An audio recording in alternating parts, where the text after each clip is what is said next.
Good afternoon, ladies and gentlemen. Thank you for being here in the Brady Briefing Room for your daily briefing.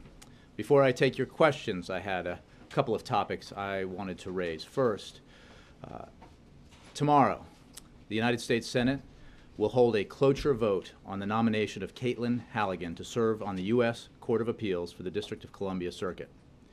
It is disappointing that a cloture vote is even necessary for someone as clearly well qualified as Ms. Halligan, who has bipartisan support from lawyers and law enforcement. When Republicans filibustered her nomination in 2011, several of them hung their objections not on her qualifications or her judicial philosophy, but on the D.C. Circuit workload. In essence, they didn't object to her as a judge, just that the seat in their minds did not need to be filled.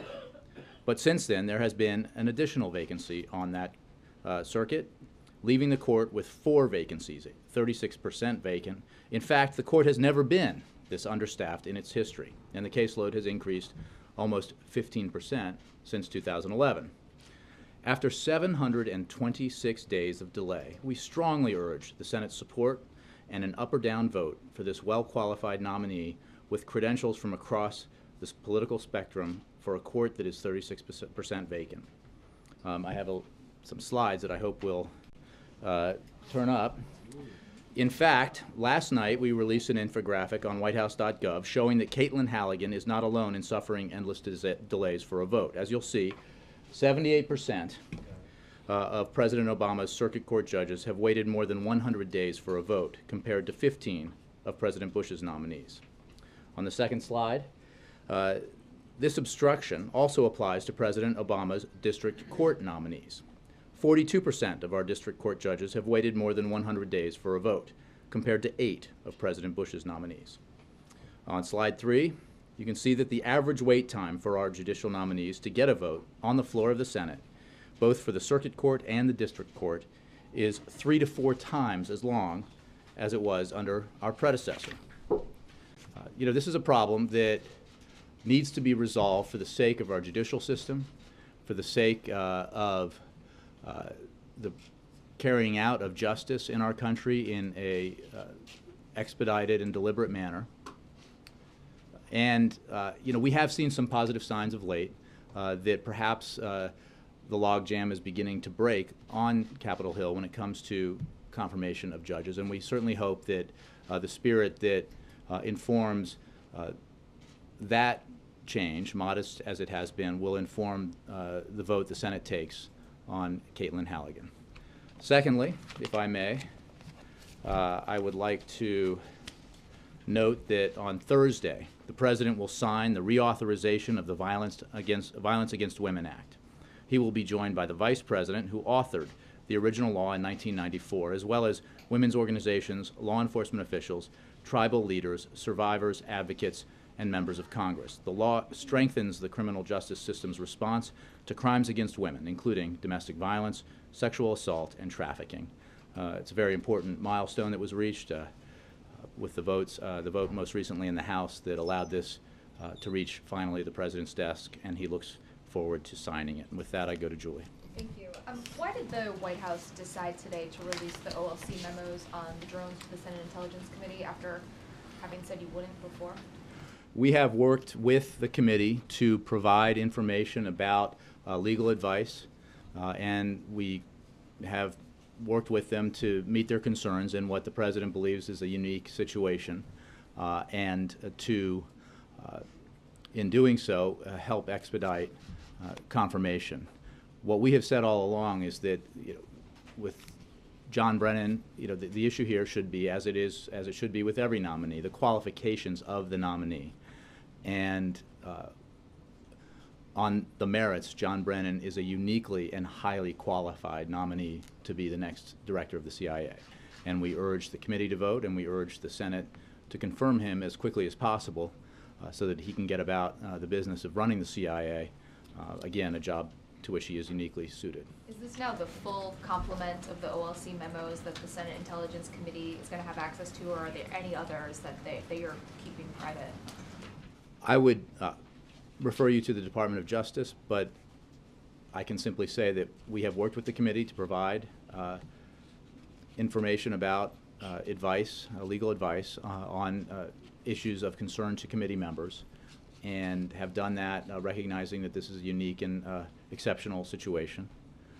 But it is in keeping with the President's commitment, which he reiterated in his State of the Union address, to work with Congress to be as transparent as possible about these actions. And we simply look forward to speedy confirmation for John Brennan. Republicans on the committee have obviously been asking for information as well, but related to the Benghazi attacks.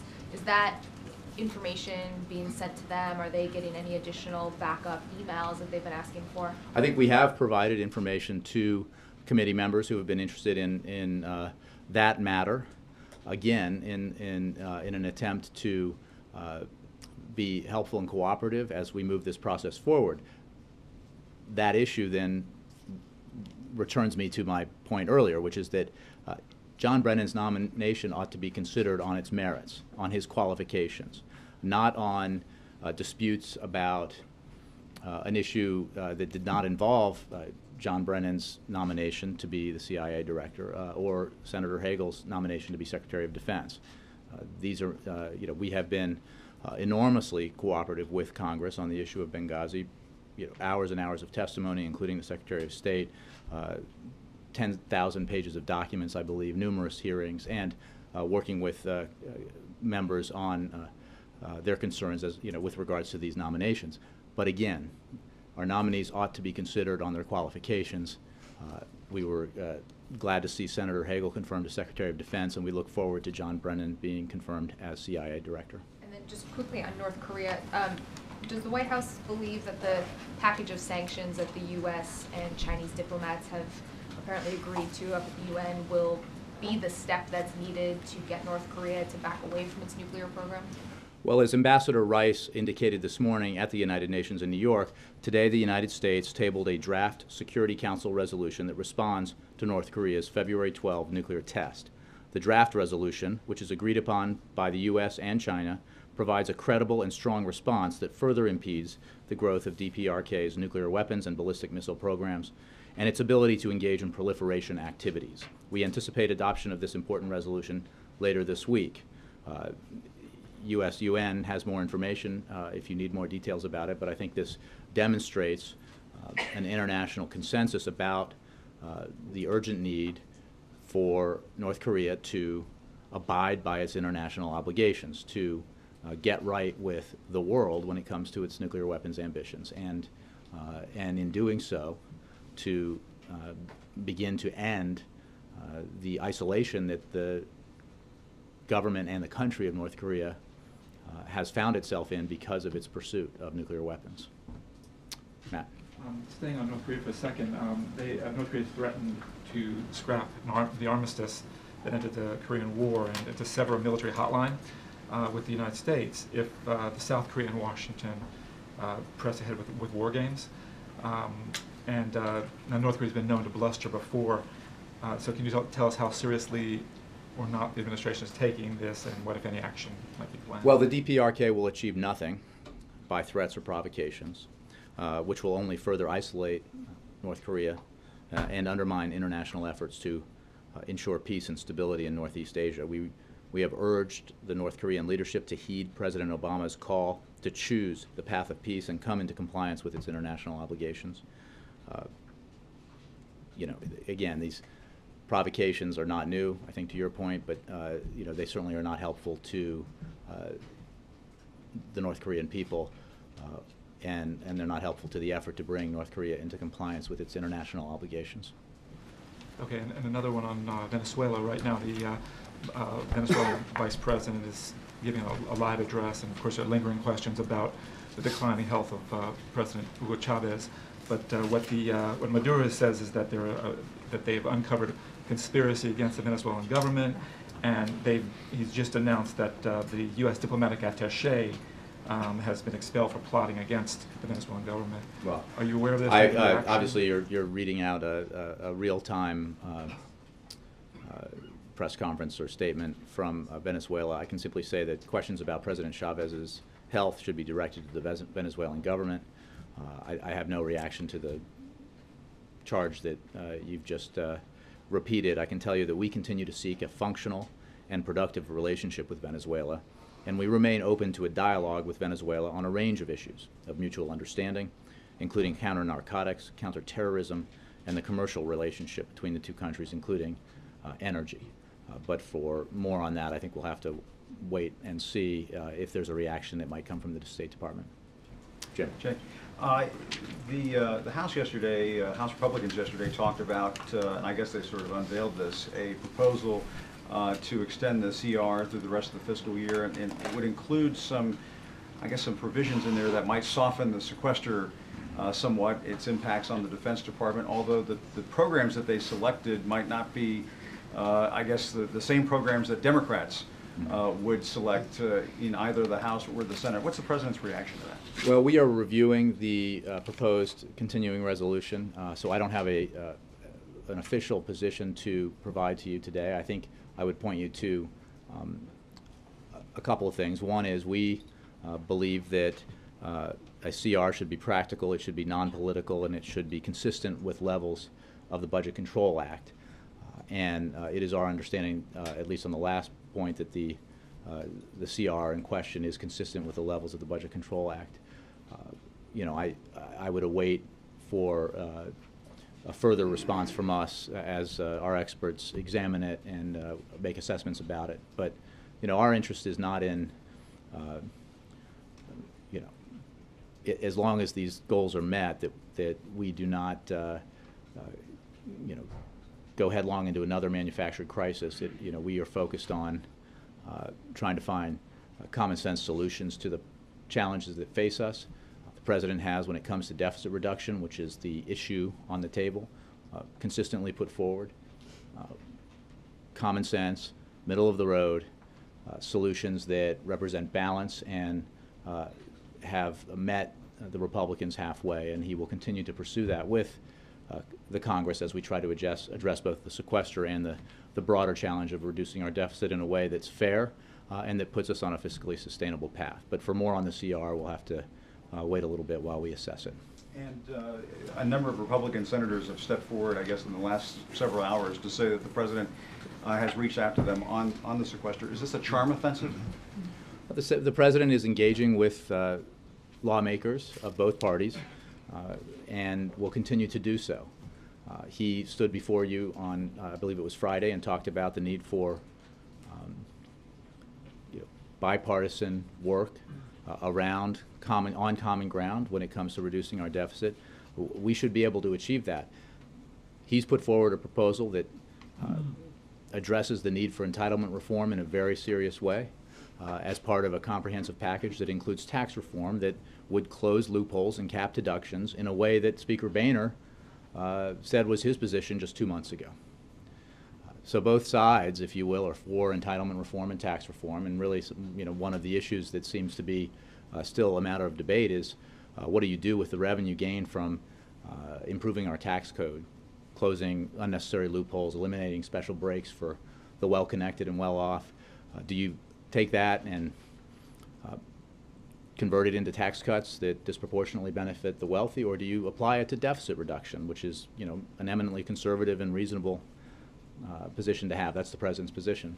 So, you know, he is reaching out and talking to members about a variety of issues, not just our fiscal challenges, but certainly the fiscal issues are among the issues he's talking about with lawmakers. And should the reaching out be, I guess, thought of in any way as perhaps the President or the White House not being very comfortable with what the House is talking about right now in terms of extending the CR, that this might evolve into another one of those manufactured crises? I wouldn't necessarily link the CR, which is a measure that, again, if it meets the test that I talked about, would simply continue to fund the government and avoid a government shutdown. It does not in any way, would not in any way resolve the challenges about the sequester or more broadly, how do we further reduce our deficit so we put ourselves on a fiscally sustainable path by achieving that $4 trillion plus goal over 10 years of deficit reduction.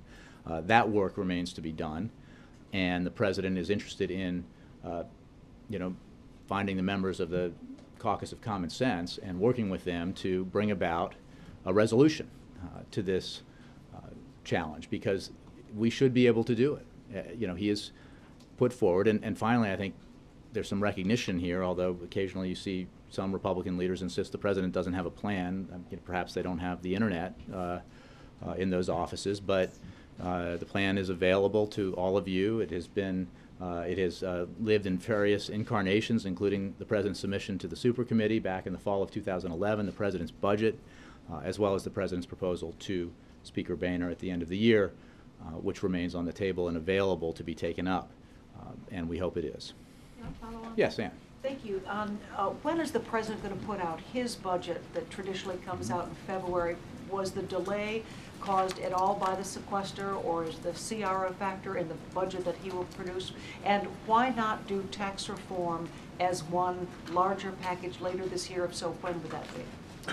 Okay, let me address the portions of the question. As I've said in the past, administration officials are working on the president's budget, and we will provide it. I don't have a specific date for you.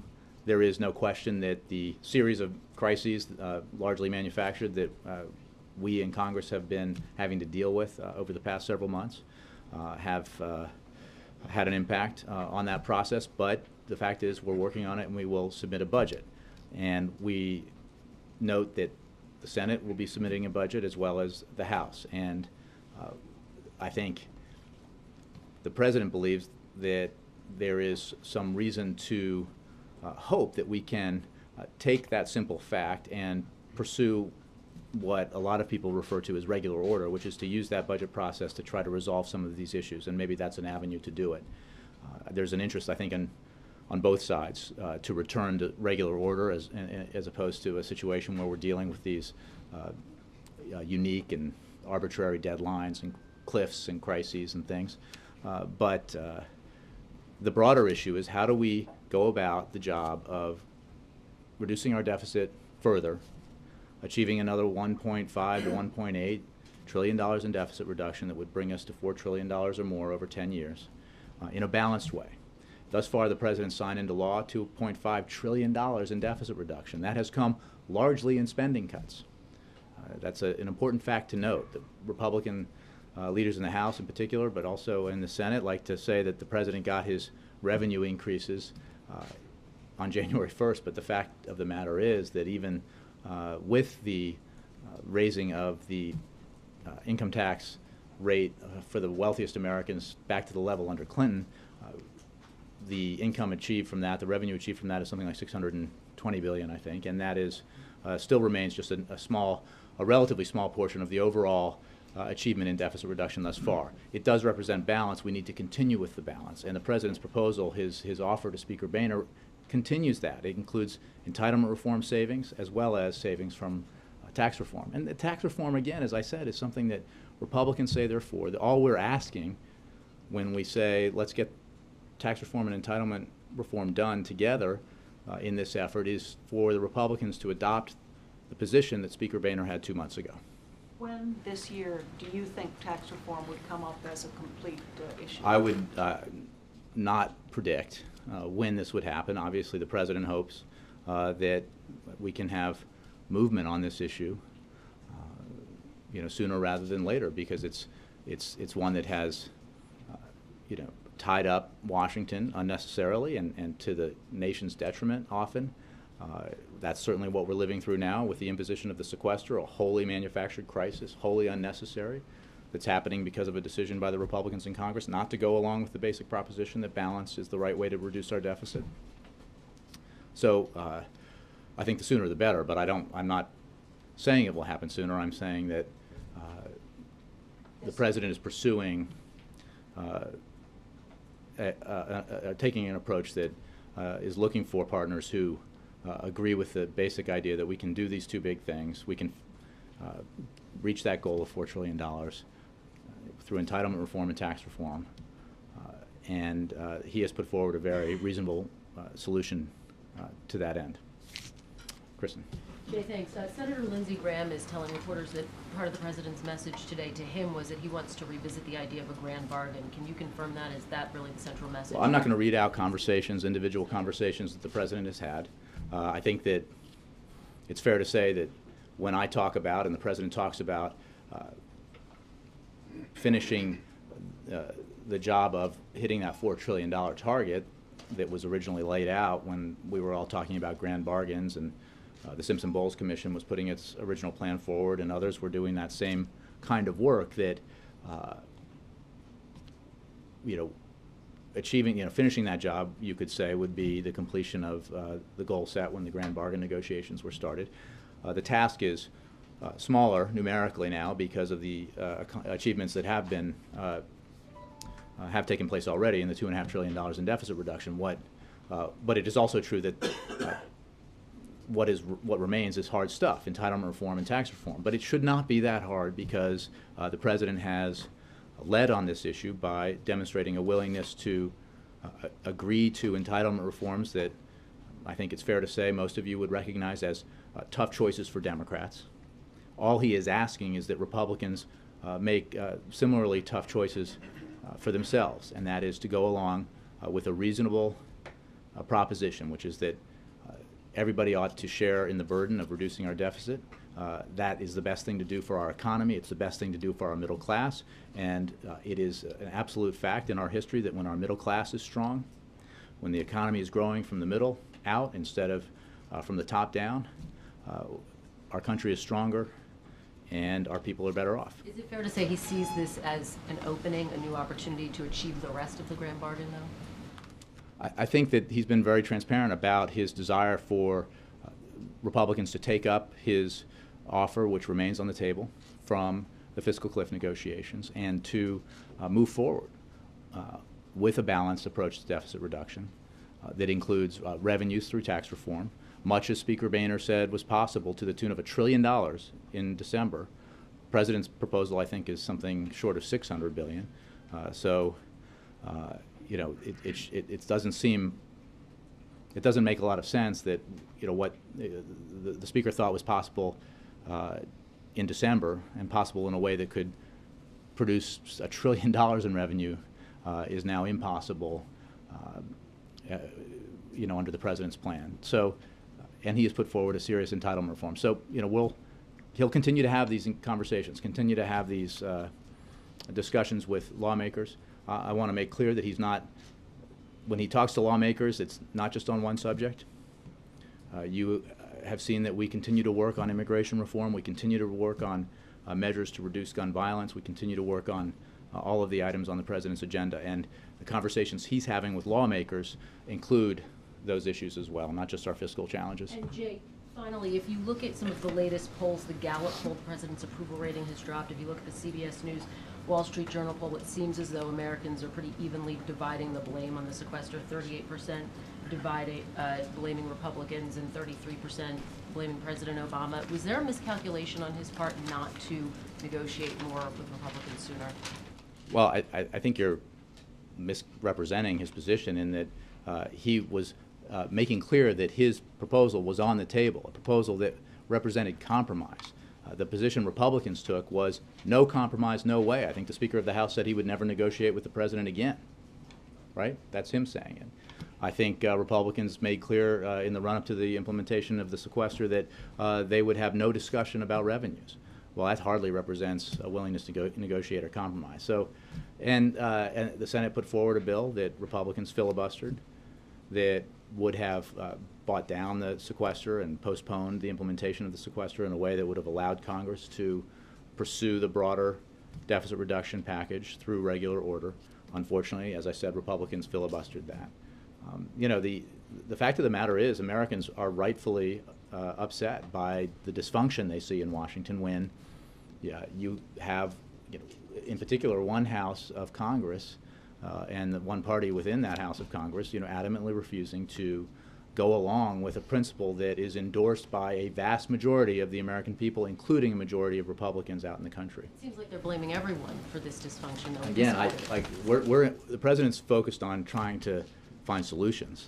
He's not focused on assigning blame. He wants to work together with lawmakers of both parties to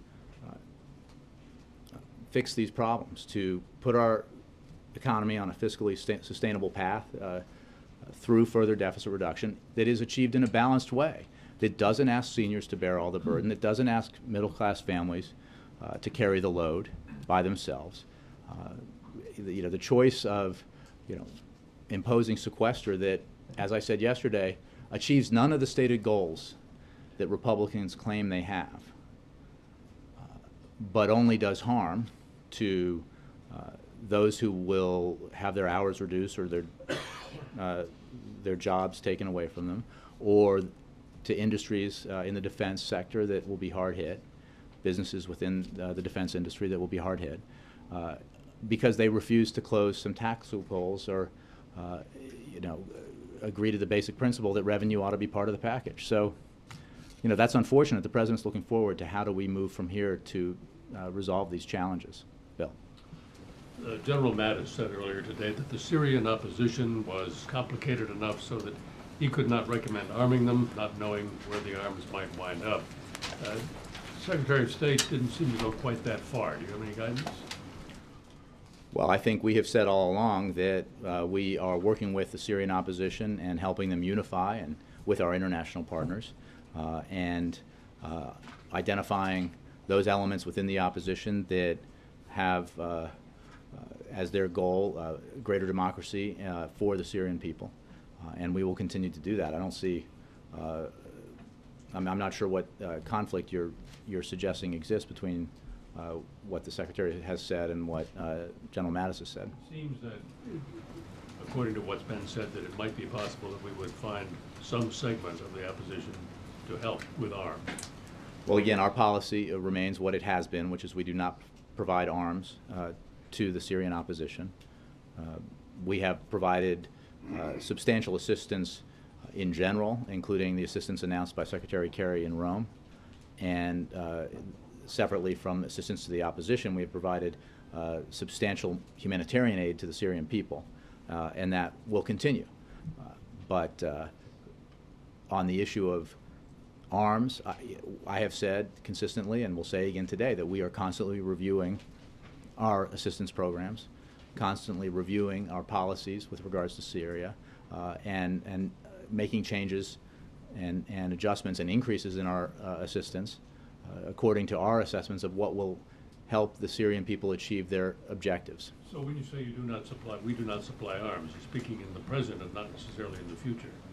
Well, I try never to predict the future, Bill, but you suggested that it might be possible. my answer under to the some question has circumstances. always been we are constantly reviewing the options in front of us, and that includes the issue of providing arms. But our policy today is what it has been, and that is we do not provide arms. Jay, on the sequester cuts, Head Start is one that you've been focusing on a lot, and Republicans on the Hill are saying that Head Start was supposed to get about a 5% increase in funding. The sequester cut, as I understand it, is about 5%. So if the cut is about what the rate of growth was going to be, how do you back up that about up to 70,000 people are going to be kicked off Head Start if it's a relatively small cut? Ed, I don't have the tables in front of you. I will get that information in front of me, but I will get that information for you. It is entirely inaccurate to suggest that those kids will not lose those slots under Head Start. How do you back up that up to 70,000? How do I back up that some claim by a House Republican? No, how do you back up the President's claim from that podium on Friday that up to 70,000 will be cut? You just said I don't have the table. Well, I don't have it in front of me. I appreciate you know that it's up to 70. We will get that information for you. I, again, find it remarkable that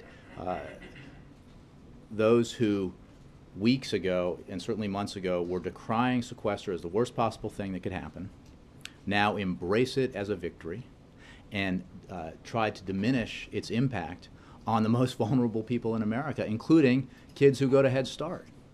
Is that really the message they want? You know, what does the CBO say? 750,000 people will lose their jobs. The economy will grow by a full 0.5 percentage point more slowly than it would have otherwise. The effects are real, and they affect real people. And you know, I am happy to ensure that you get the information that you seek, but I would be wary of charges that somehow folks out there aren't going to be effective, because it's other cabinet secretaries, like on Homeland Security. So Secretary Napolitano yesterday was at a breakfast with Politico and was saying that there's long lines at airports already. And then she started listing some airports and literally said, but I have to check. Shouldn't she know before she says something like that, exactly which airports are having longer lines? Or Well, first of all, as Secretary of Transportation Ray LaHood made clear when he spoke to you from this podium, there will be negative effects on our air traffic because of the reductions in FAA man hours, air traffic controllers in particular. That's a fact.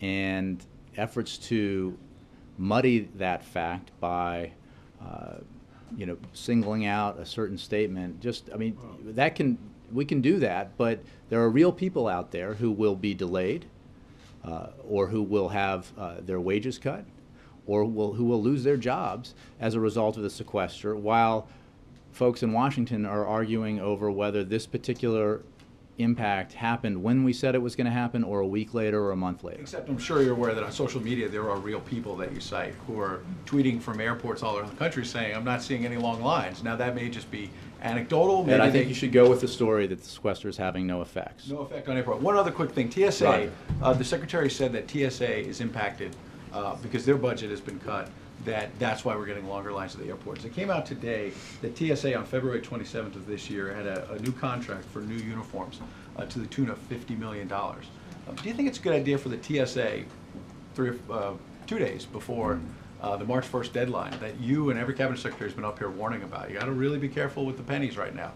Why would they have a $50 million contract? Yeah, Ed, I appreciate the question. Obviously, TSA would be well suited to answer it, as would DHS. I am not aware of it. Peter, and then Roger. Thank you, Jay. Could you give us your thoughts on the Dow reaching a record high, and also what it might say about the economy, when you have the Dow at an all-time high, but unemployment still remains stubbornly high? Well, I don't comment on markets. I would simply say that we have an economy in 2013 that outside economists say, and I think government economists agree, is poised to grow and poised to create jobs. If only Washington did not unnecessarily hinder that progress. And what we know, unfortunately, is that if Washington were not in the way here when it came to imposition of the sequester, all the growth that we do see and the job creation that we do see would have been better, would have been greater if it were not for this adamant refusal to approach this problem in a balanced, sensible, common sense way.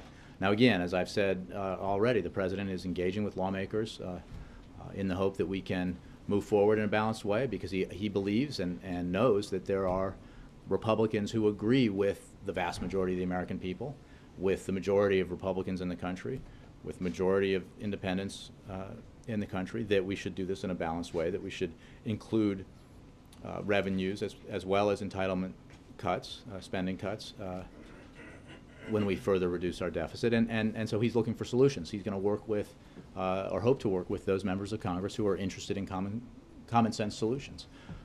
But we know that the economy is poised to do well. We know that the sooner Washington resolves these challenges, it will do better. Just to follow, is the President frustrated with congressional Republican leadership? Is that one of the reasons he's reaching out to some more rank-and-file Republican members in search of a compromise on fiscal issues? Well, look, the President is interested in working with lawmakers who are newly arrived, lawmakers who are in leadership, lawmakers who are somewhere in between, to find common sense solutions.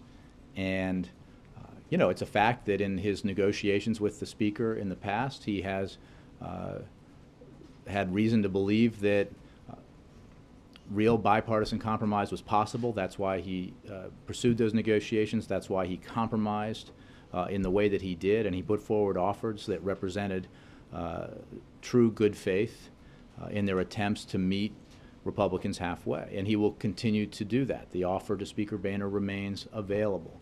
And but it is also true that thus far we have not seen from the leadership an interest in taking up balance as an approach to dealing with our fiscal challenges. But we have seen indications that others in the Republican Party, as well obviously as Democrats, believe that balance is a wise way to go when we talk about achieving both entitlement reform and tax reform. Roger. Back to the budget for a moment. Senator McConnell said on the Senate floor this morning that the budget would be coming out on April 8th. Can you verify that? Again, at all? I don't have any information for you. I don't believe that the White House is looking to the Senate to make announcements for it, so I don't have a date for you, Roger. Okay, to follow up, and I'm sure this will come as a surprise, he also said that the budget timing is politically motivated and irresponsible. Do you want to comment? I don't. April? Sorry, April and Mara. Jay, as the White House is gauging the pulse of the American people, has there been an uptick in letters and calls to the White House about sequestration and what's happening? You know, I don't know the answer to that question. I can take it and we can see. Please, and also, I want to find out when will the president say when? And I'm reminded about something that he said at the podium last week. He said he's going to make hard decisions that some in his party will not like. And Virginia Congressman Bobby Scott says the solutions to sequester are about as bad as sequester itself. So when does the president say, okay, this is how far I will go? The president has made clear that he does not support budgetary practices that claim as their goal putting our fiscal house in order, that ask all of the burden to be borne by senior citizens or middle-class families or the most vulnerable among us. He will not support that approach. I think that has been consistent throughout the several years that we've had this debate. What he has been willing to do is make clear that if we take a balanced approach, we can enact spending cuts in our discretionary non-defense budget that are serious, but allow us to continue to invest in key areas of the economy, like education and research and development and innovation and clean energy technology. And we can do that in a way that still brings our discretionary non-defense spending to a level that it has not been since Dwight Eisenhower was president. We can, if we do it in a balanced way, we can reform our entitlements in a way that preserves these incredibly crucial programs for our senior citizens for generations to come and strengthens them, rather than the alternative, which is if you don't do it in a balanced way, as we've seen in the past, you have to gut those programs or end them as we know them or voucherize them in a way that just shifts costs enormously to seniors, and that's something the president opposes. But you have Democrats within the president's own party who are vehemently opposed to those cuts in entitlements. Even if it's administratively in Social Security or Medicare, they are vehemently opposed. So when will the president say when, and when will the president listen to his own party? Well, I think the president made clear when he was here on Friday, as he has many times, that he has made some tough choices in his proposals that he understands are difficult for some Democrats, often many Democrats, to go along with. He believes they're within the context of a broader deal, if you will, within the context of a balanced deal that includes tax reform, that generates revenues for deficit reduction, that the entitlement reforms that he's proposed are sensible. They protect the programs that help our seniors and others. And he knows that they're tough decisions. And I think your question, in a way, makes his point, which is that he has led on this issue in a way that I think leadership has often been defined in Washington, which is making decisions that are difficult politically within your own party. And what we have not seen from Republicans thus far in this debate, at least from the leaders, is a commensurate willingness to make the tough call and say, you know what, in the name of broader deficit reduction and getting some serious entitlement reforms and getting our fiscal house in order, we should go along with tax reform that produces revenues, much as the Speaker of the House said he wanted just 2 short months ago. Amara and then Donovan and then Scott. You say tax reform that generates revenues for deficit reduction. And how's that different than just tax reform that generates revenues? Because revenue is for deficit reduction. Because the distinction I'm making is that the Speaker has said that he still believes that those loopholes should be closed, and those that he had revenue neutral, and that the savings from that tax reform should be funneled into tax cuts through lowered rates. And as we know, and every economist will tell you, lowered rates results in disproportionate benefit to wealthier Americans. Again, we haven't seen anything laid out and specifically from the Republicans on how they would envision this tax reform and who would benefit. But if you're saying we should reform our tax code and then funnel that into tax breaks, as opposed to funneling that into deficit reduction. I think. Funnel revenue into deficit reduction, you just get revenue. You can't say that this revenue is Right, automatically and the president's going plan to deficit reduction. would, as he has put forward numerous times, would generate revenue through tax reform as well as savings through entitlement reforms, and the combination would account for roughly $1.8 trillion in further deficit reduction. Okay, one quick question about immigration reform. Would the president sign a comprehensive bill that did not include a path to citizenship? The president's made very clear that he believes a path to citizenship is a vital component of comprehensive immigration reform. This is in keeping with bipartisan efforts in the past. It's in keeping with the bipartisan discussions that have been underway in the Senate with the so-called Gang of Eight. So he is encouraged by the progress that's been made thus far in the Senate by that bipartisan group, and he hopes that that progress will continue. But would he sign a bill that didn't include a path to Well, citizenship? I'm not going to speculate. I think the answer is pretty clear. He believes that Yeah, a pathway to citizenship is vital to a comprehensive immigration package. So, yes. Mine follows this. Sure.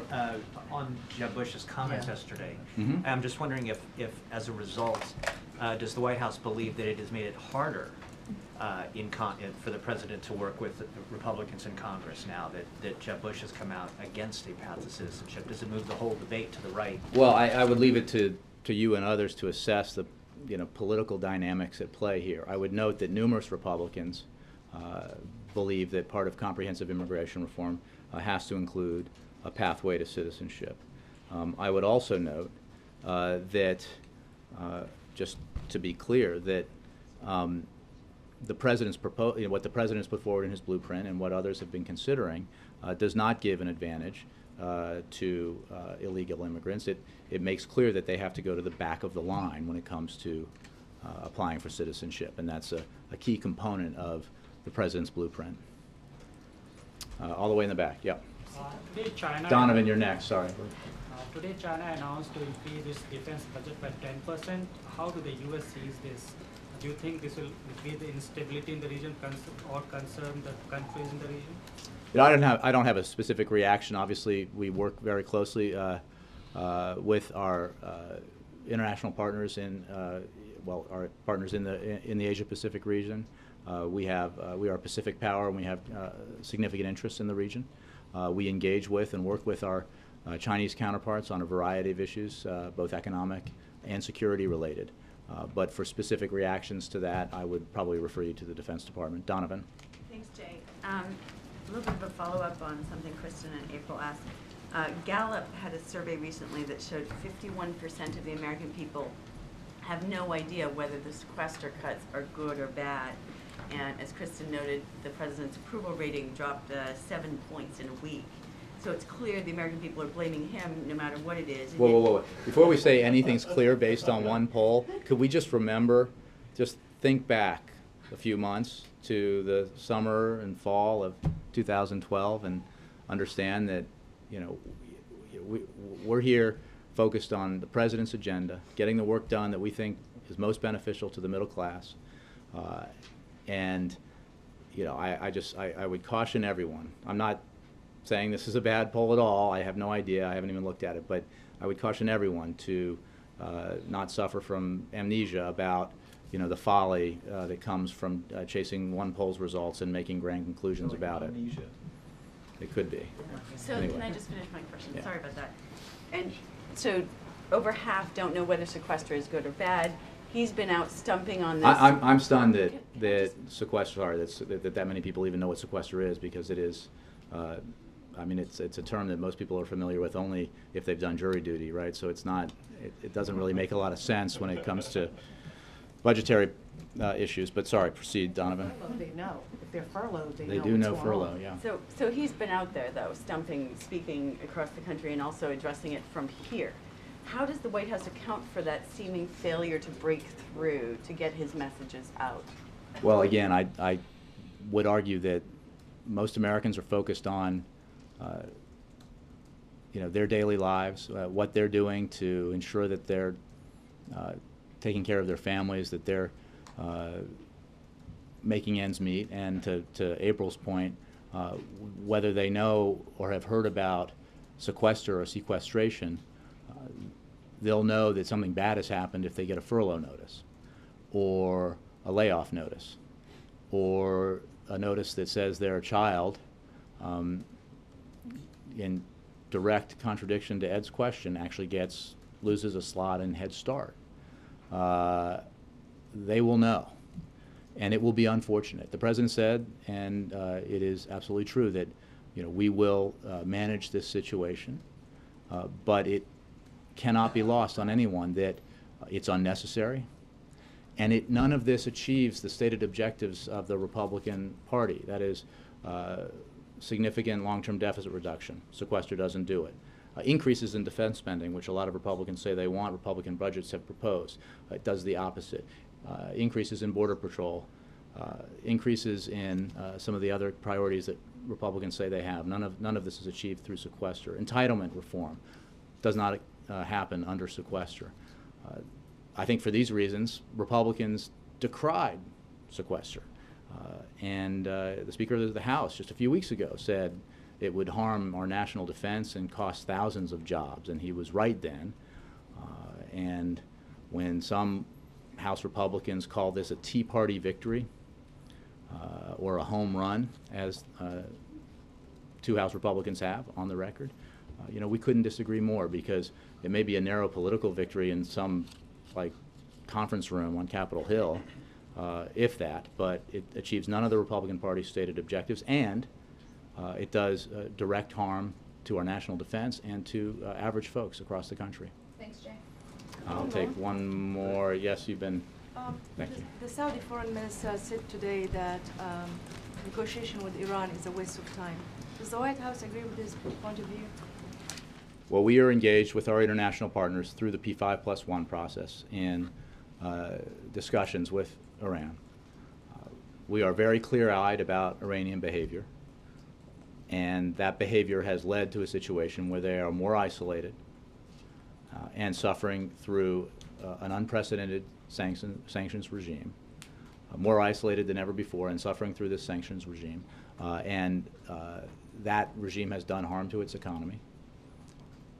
And Iran faces a choice. The leadership in Tehran faces a choice, which is to abide by UN Security Council resolutions, to abide by international norms and obligations, and by doing so, rejoin the community of nations, end Iran's isolation, give greater hope for the Iranian people, or continue down the path of flouting those obligations and endure the consequences through greater isolation and greater sanction, and the ultimate fact that it is our policy that Iran will not and cannot acquire a nuclear weapon.